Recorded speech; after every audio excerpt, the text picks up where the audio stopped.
Seja bem-vindos a mais um vídeo. Nesse vídeo eu vou falar sobre a alta da taxa de juros e onde isso pode influenciar na nossa vida de empresário supermercadista. Então eu estava estudando sobre a alta, certo? Por que acontece, quais são os próximos passos do país, como podemos se precaver, como podemos olhar à frente e qual cautela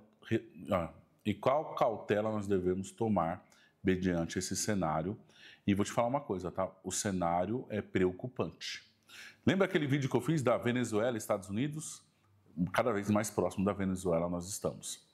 E como não é um assunto fácil de te explicar, eu estava estudando vários materiais e eu encontrei um muito bom do Thiago Nigro, onde ele explica tudo o que está acontecendo.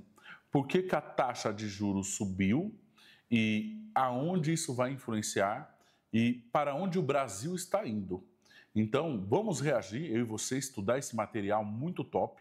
Ele explica de forma muito simples e muito fácil o porquê que chegamos nesse nível, o valor da nossa dívida do nosso país e o que pode influenciar, tá? Então, antes de eu começar a derrubar esse conteúdo, já curta esse vídeo, ativa as notificações e se inscreva no canal.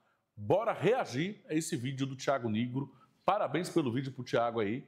E, cara, muito fácil, ele explica todo o cenário da taxa de juros no país. Então, você que é dono de supermercado, que quer pegar um empréstimo, quer abrir outra loja, quer alavancar, muito cuidado nessa hora. Depois de você assistir esse vídeo, você vai pensar duas vezes antes de você fazer investimentos de risco. Bora! Meu Deus do céu, aonde vamos parar? A taxa Selic subiu para 15%, a maior taxa Selic em 20 anos. Não aguento mais fazer vídeo da taxa Selic subindo, meu Deus do céu. Esse vídeo vai ser dividido em 4 partes. Primeiro, eu vou explicar o porquê que a Selic explodiu, como isso aqui ameaça o seu dinheiro. Depois eu vou falar sobre o grande problema que ninguém tá vendo e eu vou te mostrar esse problema. Terceiro, vamos falar da bomba relógio do governo, como a dívida pública pode quebrar o Brasil. Quebrar o Brasil. Não é um sensacionalismo, tá? Isso daqui é sério, eu vou falar sobre isso para vocês. Em quarto, como proteger e multiplicar o seu dinheiro em meio à crise, porque isso também é possível. Geralmente é onde o dinheiro troca de mãos e a ideia é a gente falar sobre isso, tá? Com menos ênfase, mas a gente vai falar sobre isso. Vamos começar, mas antes disso eu tenho um pedido pra você. Você tem noção quanto tempo demora pra fazer esse vídeo? Daqui é um estudo bizarro, slides. Meu time, assim, trabalhou por alguns dias pra fazer isso, eu tô aqui, a gente vai editar, é uma coisa complexa. Se inscreve no canal, clica no botão de curtir, isso daí ajuda demais o canal. Então, faça isso, por favor. Por que a Selic explodiu e como isso ameaça seu dinheiro? Vamos começar olhando pro histórico da taxa Selic. Aqui é 2006. Faz muito tempo, faz 20 anos já. Taxa Selic caindo pra 11,25%, aí ela subiu para 3,75%, aí diminuiu para 8,75%, subiu para 12,5%, ela nunca desce uma vez, nunca sobe de uma vez, ela vai seguindo um fluxo e caiu para 7,25%, aí subiu para 14,25%, porrada de novo, voltou para normalidade aqui. O que aconteceu? Caiu para 2%. Meu, eu lembro desse momento belíssimo, taxa de juros lá embaixo, otimismo, a gente pensando tudo vai mudar, tudo vai melhorar, e aí vem, né, querida pandemia, e aí, pá, 3,75%, subimos novamente, caímos para 10,5%, e hoje estamos aqui em 15%. Bom, por que a gente tem uma Selic tão alta assim? Isso aqui premia alguém que tem muito dinheiro e não quer produzir. Deixa a grana lá investida e é isso. Para que botar o dinheiro na economia? Deixa lá o dinheiro que tá bom. Dois motivos do porquê que a taxa Selic é tão alta no Brasil. O primeiro deles é o dólar nas alturas. Quando o dólar tá muito alto, a gente geralmente tem uma taxa de juros mais alta. Então, olha o que aconteceu com o dólar. Eu lembro do dólar lá atrás, 1 para 1. O dólar era R$1 para $1. Aí aqui ele ainda era baixo, mas parecia alto na época, né? 2,38. E ele subiu até chegar no dólar 1 para 1, você tem noção que quer o dólar 1 para 1? Cara, é pagar o preço que todo aquele vídeo que nós mostramos nos Estados Unidos. Pensa, Gabi, você comprar uma airfry de R$25 com dólar 1 para 1. Comprar uma TV de 55 polegadas, que se você não assistiu esse vídeo, vai lá assistir. Eu coloco supermercados nos Estados Unidos versus supermercados no Brasil. Então o Brasil já viveu isso, tá? Agora, olha que nível nós estamos. O dólar está quase 6 para 1, já chegou a passar de 6 para 1. Tá, pode continuar. 6,40 praticamente e voltou um pouquinho para 5,5 agora. Mas ele subiu 155% nesse período. E aí, para você ter uma noção, quando o dólar sobe, tem empresas e produtos que você consome no dia a dia que estão atrelados ao dólar. Aqui estão só alguns deles. Então, sabe aquele sucrilhos gostoso que você toma com a sua família, aquele domingo de manhã? Aí explica a inflação dos produtos dos alimentos, tá vendo? Olha só.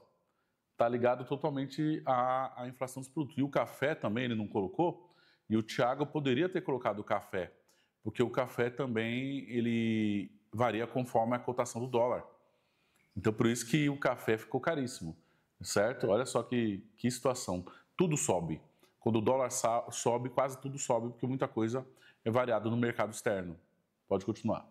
Um suquinho de laranja, ou do comercial americano, e colocar na sua cabeça que tudo isso é saudável. Então, isso aqui tem um precinho em dólar. Sabe a pasta de dente que você usa todos os dias? Tem um precinho em dólar. Sabe o tênis maneiro que você consome para ficar lá descolado? Tem em dólar. Aplicativo é dólar. Você paga ferramentas aqui corporativas em dólar. Cara, celulares, iPhone, Samsung dólar, refrigerante, cerveja. Cara, tudo tem componente dólar. Tudo. Se o preço do dólar sobe, fica mais caro. É natural. Só que quando fica mais caro, o que geralmente a gente pensa, né? Existe muita narrativa hoje, onde parece que é o rico que é vilão e o rico que se lasca. Por isso que o rico tá lutando contra. Geralmente é isso, né? O dólar subiu, a gente pensa, o rico tá reclamando só porque ele que viaja para os Estados Unidos. Agora vai ficar mais caro, tá aí reclamando, né? Deixa eu te mostrar um negócio. Segundo um estudo da FGV, entre 10% e 14% da cesta de consumo dos brasileiros é afetada direto ou indiretamente pelas flutuações cambiais. E quem você acha que é mais afetado? O pobre ou o rico? O pobre. Quando a gente fala de uma renda de até R$ 1.254, que é grande parte do Brasil, a gente tem um peso de 13,93% no bolso do brasileiro. Quanto maior a sua renda, menor o impacto, por causa do componente de consumo da cesta de acordo com a sua renda. Então você começa a ter mais renda, você começa a consumir coisas diferentes. Então você começa a ter um componente de menos impacto na sua cesta de consumo. Até que quem tem uma renda muito alta, acima de R$11 mil,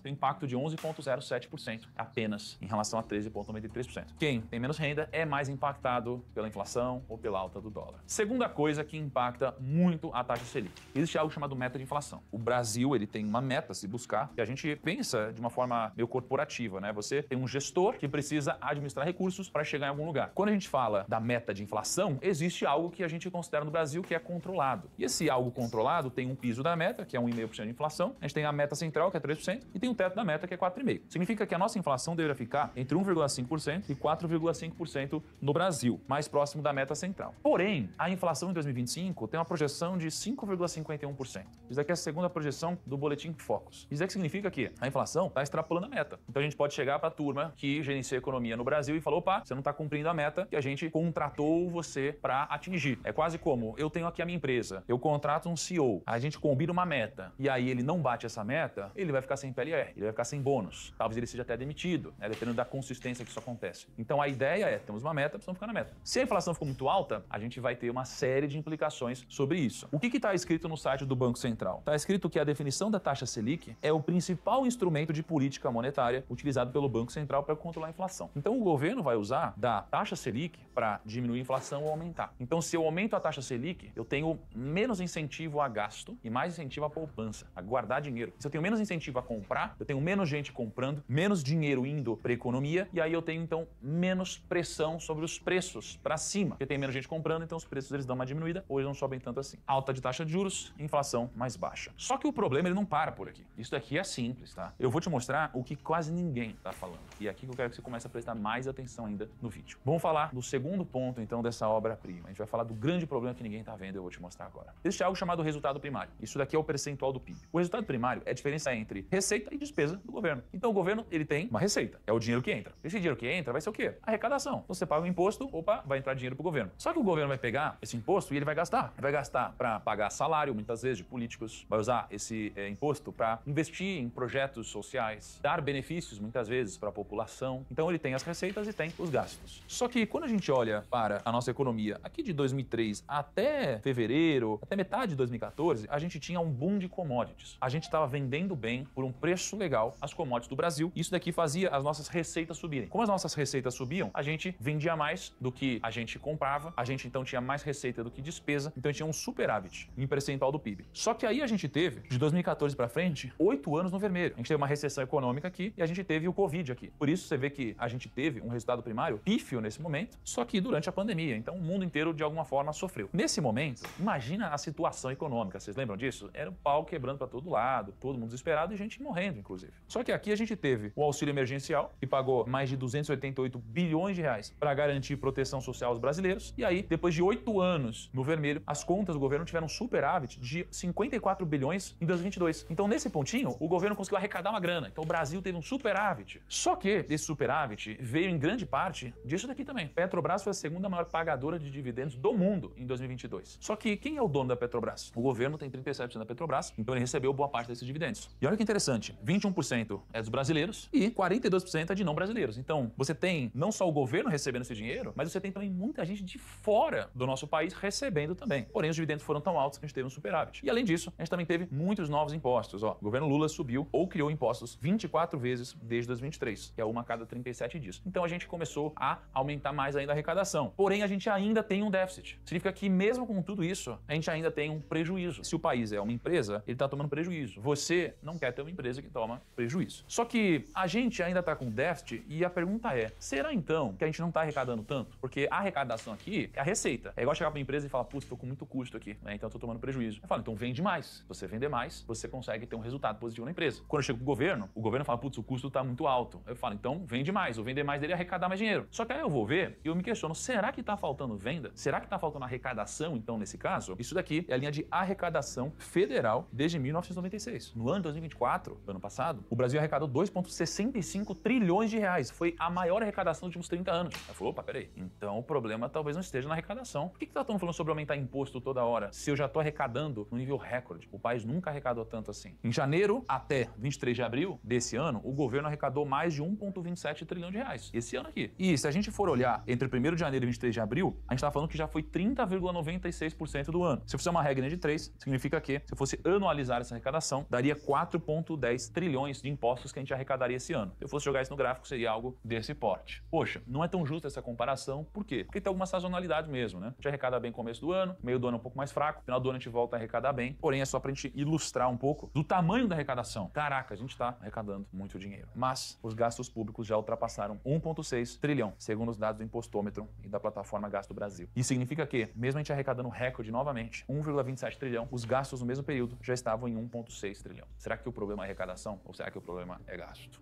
Aonde está indo esse gasto? Só que o que eu te digo é que a tendência é piorar. A tendência é piorar. Por mais que eu tenha as minhas convicções e opiniões, a ideia não é ficar falando mal de um político ou de outro e tal. Te trazendo o que está acontecendo e vai acontecer. Aqui você tem uma curva de aprovação e desaprovação do governo Lula. Ele tinha uma aprovação bem alta, só que ele está no pior nível de aprovação dele da história. E no nível de desaprovação ele está no maior nível da história. Imagina só, você está na cadeira de presidente do país. Quando você está na cadeira de presidente do país, você precisa olhar para várias coisas. Essa é uma delas, porque se você tem uma desaprovação muito alta, você tem vários problemas. Você tem um problema de dificuldade de se reeleger, você tem um problema de passar muitas vezes coisas que você acredita que são melhores para o país. Então você tem dificuldade nisso, porque você começa a ter o povo menos te apoiando, menos do seu lado. O que você começa a fazer? Você começa a ter medidas para aumentar esse grau de popularidade e aprovação, tá? Então, num recorde de desaprovação, é natural que aconteçam coisas como essas que eu vou mostrar para vocês agora. Lula volta a prometer gás de graça para inscritos no Cade Único. MP de Lula amplia isenção na luz para 60 milhões de pessoas e encarece conta de outros consumidores. Deus deixou o sertão sem água porque sabia que eu seria presidente, diz Lula na Paraíba. Lula promete isenção de imposto de renda para quem ganha até 5 mil reais. Em pronunciamento para os trabalhadores, Lula promete discutir fim da escala 6x1. E aí eu te pergunto, quem vai pagar essa conta aqui? A resposta é Pausa aí, você. produção. Você vai pagar essa conta. Cara, vocês entenderam o que o Thiago quis dizer aí? O que o Negro quis dizer nesse vídeo? O Brasil, em 2024, ele vai bater recorde de arrecadação, imposto, em 2025. Ao mesmo tempo, ele bate recorde de aumento de custo.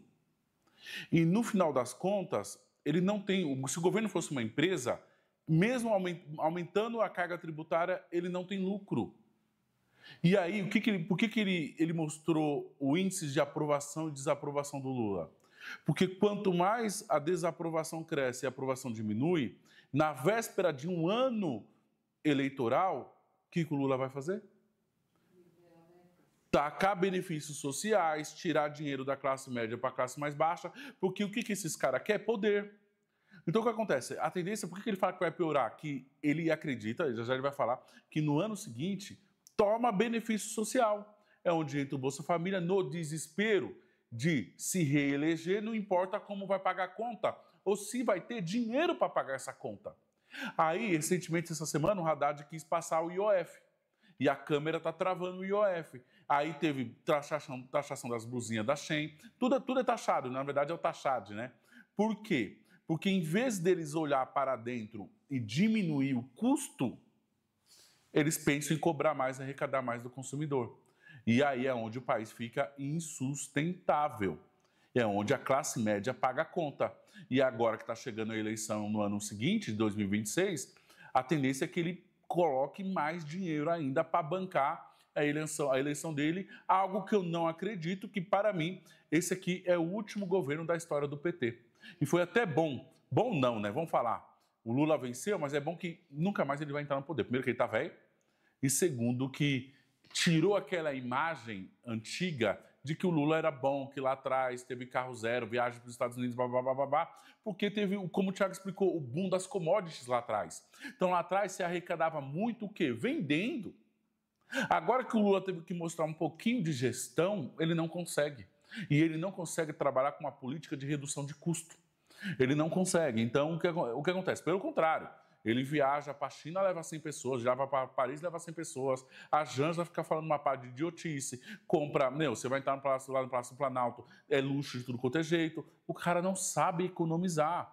Você teve a fraude do INSS, que é do irmão dele, uma das empresas, um dos sindicatos que estava lá envolvido.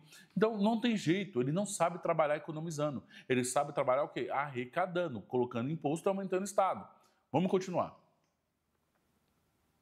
É isso que vai acontecer. E veja como que isso vai acontecer. Lula dá sinal verde à proposta de Haddad para aumentar a tributação de aplicações financeiras. Fim da isenção de LC e LCA tem impacto estimado em 18 bilhões, avalia XP. FIIs e Fiagros vão perder isenção. Entenda a proposta da MP para tributar os dividendos. O governo prevê arrecadar 10,5 bi em 25 e 20 bi em 2026 com o MP que aumenta impostos. O governo Lula subiu ou criou impostos 24 vezes desde 2023, uma a cada 37 dias. E com todos esses impostos, o governo ele prevê um superávit, 34 bilhões em 26. Isso daqui é com tudo isso que eu mostrei para você acontecendo, com todas essas medidas de aumento de imposto, de tudo isso aqui, para a gente conseguir ter um superávit de 34 olha essa conta aqui. 26. Mesmo com um superávit desse, a gente estaria aqui ainda. Ou seja, com superávit ligeiramente acima de zero. Só que tem um probleminha nisso tudo. O superávit é o lucro, seria equivalente ao lucro do país antes de pagar os juros com a dívida. Mas você tem noção da dívida que o país tem? Quando eu digo a dívida que o país tem, você precisa entender que não é o país, é você. Porque você está aqui e você é dono de uma parte do país, metaforicamente, então você deve isso também. Por isso que vão tributar lá o seu salário, a sua renda, seus investimentos, a sua produção, porque você está aqui dentro. O superávit de 34 bilhões é antes de você pagar os juros da dívida. Vamos falar sobre os juros da dívida, porque é aqui onde a casa começa a cair. E aqui a gente vai falar da bomba de relógio do governo, que de fato é como a dívida pública pode acabar quebrando o Brasil, se a gente não fizer nada. Lembra que a taxa de juros, a Selic, está muito alta? E hoje a gente está aqui em 15%.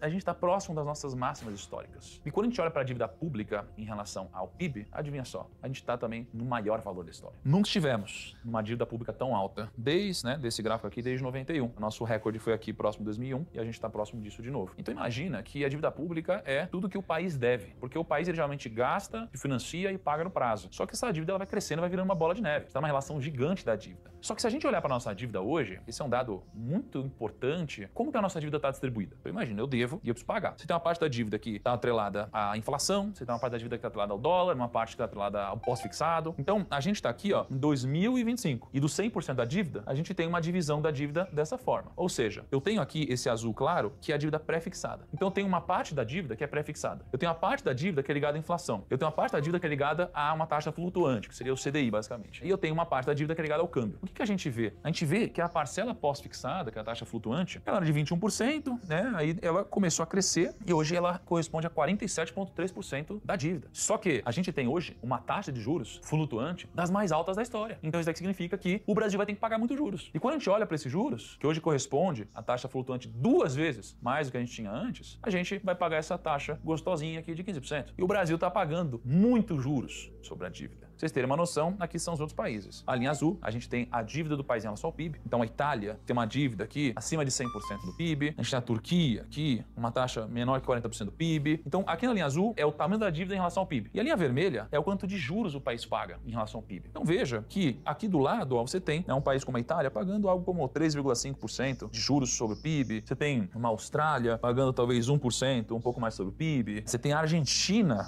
pagando menos que 3% de juros sobre o PIB. E aí entra o Brasil nessa história, né? O Brasil aqui, ele é o país que mais paga juros em relação ao PIB. A gente está falando que nenhum país, dentre os países conhecidos aqui, ele vai pagar mais juros sobre o PIB do que o Brasil. Então isso aqui significa que a gente está pegando toda a nossa receita, o crescimento do país de alguma forma, e a gente está usando boa parte desses recursos para pagar juros, só para pagar juros. Então isso daqui é muito perigoso, porque não é como se eu estivesse usando isso de uma forma produtiva. Eu tô falando que é um efeito bola de neve. É igual você pegar, investir em algo na sua empresa, investir em algo na sua vida, e aí você, de repente, ter uma boa intenção nesse investimento, mas o juros ser tão alto a ponto de a sua empresa quebrar depois. Então é muito perigoso isso aqui. A gente está indo para um lugar muito perigoso. A gente está falando de R$1 trilhão. O Brasil ele se aproxima do gasto histórico com juros por conta da Selic de R$1 trilhão. A alta da taxa básica de juros da economia nacional deve fazer com que o governo gaste um valor histórico só para arcar com juros da dívida pública. A gente pode atingir R$1 trilhão ainda esse ano. É um valor que a gente nunca antes pagou na história. Lembra aqui do resultado primário? Que a gente estava há um tempão sem ter algum tipo de superávit? Se a gente tivesse superávit incrível, que é o que o governo está dizendo, ou seja, ele está dizendo algo, ele está sendo otimista, né? É difícil, geralmente, ele conseguir entregar o resultado que promete, assim como a meta da inflação, mas a gente quer que ele entregue um bom resultado. O que acontece é que a gente tem um superávit de 34 bilhões, só que aí depois disso tem uma boletinha para pagar de juros de mais ou menos 1 trilhão. Fizemos tudo, sobrou 34 bilhões, só que aí tem que pagar 1 trilhão de juros. Cara, para onde a gente tá? A gente precisa se ligar, precisa acordar, precisamos se mexer. Olha que esclarecedor. Se nós arrecadarmos tudo que o Haddad quer passar de imposto, nós vamos ter um superávit de 34 bi no ano de 2026. Porém, a nossa dívida é de 1 tri. O que 34 bi dá para pagar da dívida de 1 tri? Você tem noção do tamanho do BO? É como se no seu supermercado você tivesse uma dívida de banco de juros de 1 milhão e você tem um lucro de 34 mil por mês. E aí o que sobra de lucro você tem que ficar pagando essa dívida de 1 milhão. Os 34 mil você paga 1 milhão. Quando é que você vai pagar essa dívida aí? Como não faz nem cócega. E isso aumentando todos os impostos que ele quer passar. A estimativa que ele fez foi passando tudo isso que tem de imposto. Cara, se não tiver reformas radicais em diminuição do gasto público, o país quebra. O país quebra. Entendeu? Pode continuar aí.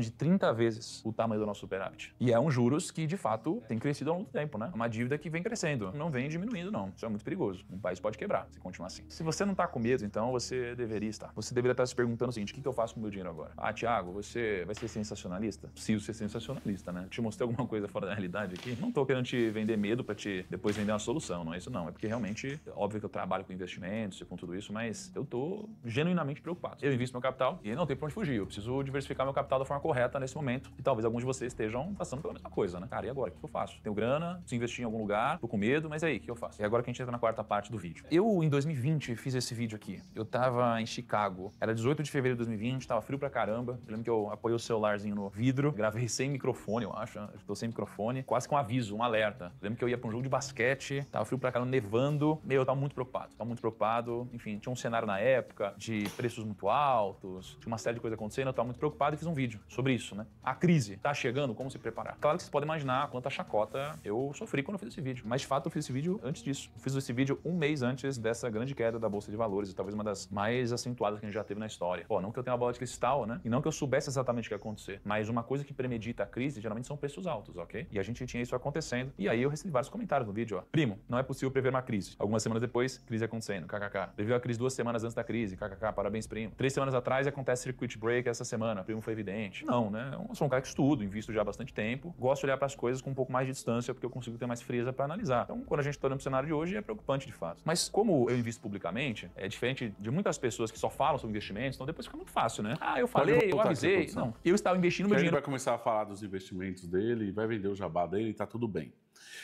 O que fica de lição para nós? Eu coloquei aqui alguns pontos que podem afetar no nosso segmento, tá? Inclusive, a Gabi está comigo aqui todos os dias, ela me acompanha. O Açaí já cansou de divulgar que ele vai diminuir o número de aberturas de loja. Então, ele não abre mais a mesma quantidade. Por quê? Porque o juros está alto. Então, se a taxa de juros está altíssima, essas lojas não conseguem abrir a mesma quantidade de lojas de expansão que elas vinham vindo. E ainda mais o Açaí, que é uma rede muito alavancada, diferente do Mateus, que tem caixa. Então, o Mateus não para. O Açaí já começa a pôr o pé no freio porque ele cresce com recurso externo. Então, a expansão, você tem que tomar muito cuidado em abrir loja com dinheiro de banco. Muito cuidado, mas muito cuidado mesmo, tá? E aí, isso aqui, o que acontece? Isso aqui afeta tudo. porque a inflação continua subindo e vai diminuindo o poder de compra do consumidor, diminui o investimento no país. Tá? Então, primeira coisa que vai acontecer, o crédito ao consumidor também fica mais caro. Cartões, empréstimos, por aí vai. E as famílias passam a consumir menos, algo que já está acontecendo, você viu naquele vídeo que eu fiz, o vídeo da inflação. Então, você entendeu que esses vídeos tudo foram uma espécie de quebra-cabeça? O vídeo da inflação é totalmente ligado ao vídeo da taxa, certo? Então, o que vai acontecer? Quais são as consequências? Diminuição de consumo por parte das famílias, o custo de capital de giro, o empréstimo, fica altíssimo. Então, o que você tem que fazer? Investir em gestão. Investir em gestão é reduzir custo, ser conservador, fazer DRE, pegar sua despesa no talo, investir em trazer mais clientes, em aumentar o faturamento, crescer vendas, aumentar a lucratividade. Para quê? Para você não sofrer com aumento de custos. O que acontece? Numa crise dessa, todos os custos costumam subir. O próprio governo já passou o aumento da energia, vai aumentar em 3,5% a energia da classe média para cima. Por quê? Mais uma medida populista. Ele vai jogar isso para a classe média para cima, para poder financiar benefício social de energia para os mais pobres, para ele ganhar popularidade. Então a energia vai subir. E aí o que acontece? Quanto mais sobe essas despesas, mais eu tenho que crescer faturamento. E para crescer faturamento, eu posso te ajudar. Então, nós temos hoje a maior agência de marketing e vendas do Brasil, onde eu olho para dentro da sua loja, eu vou olhar seu mix, vou olhar sua precificação, vou olhar sua loja e vamos fazer um marketing digital forte para trazer cliente novo. E se você estiver interessado, é só chamar aqui embaixo no link do WhatsApp. Outro ponto também, que é a parte tributária, que você vai precisar economizar em tudo e atacar tudo, porque o governo vai querer enfiar no seu rabo mais imposto. E se você não tiver precavido de inteligência tributária, você também vai gastar muito. E para isso eu indico a FGF, a nossa contabilidade especializada em supermercado. O link está aqui embaixo do nosso amigo Fábio Gomes. Vamos continuar aqui. Então, o que interfere? Vai cair o poder de consumo, vai vir crise. Então, crise, se prepara. Puxa o pé no freio, guarda capital de giro, guarda dinheiro, seja conservador, reduz despesa, busca aumento de vendas, busca aumento de margem, certo? Não dependa de banco. Custo de empréstimo não dependa disso. Tente andar com seus próprios pés, seja extremamente conservador, tá? O que acontece? Aí a inflação continua crescendo, porque o fornecedor, ele também fica pesado. E ele vai querer repassar isso para nós, supermercadista. Então, a inflação vai continuar. Infelizmente, vai continuar a coisa ficando mais cara porque o fornecedor sofre todos esses aumentos como nós sofremos, certo? E para piorar, o que acontece? Você tem dificuldade de crescer se você cresce alavancado. Porém, quem tem caixa faz mais dinheiro. O que acontece? Num cenário de crise desse, o que eu tenho visto de lojas de supermercado vendendo não está escrito. Nisso, o cara que tem grana, o cara que tem caixa forte, vai aparecer muita mamata para você comprar. Para você comprar. O que tem de cara que deve estar alavancado, com dificuldade financeira, e esse é o momento de você comprar loja barata de quem quer se livrar do pepino que a pessoa criou. E aí vai surgir muita oportunidade para quem tem dinheiro, para quem tem caixa, para quem tem equipe, que eu sei que é difícil ter equipe nos dias de hoje. Então você vai ter concorrente de dificuldade e como você vai ter caixa e os caras vão estar apertados, você vai ter melhor poder de barganha, certo? Então é mais ou menos isso que nós temos que pensar, nós temos que se precaver.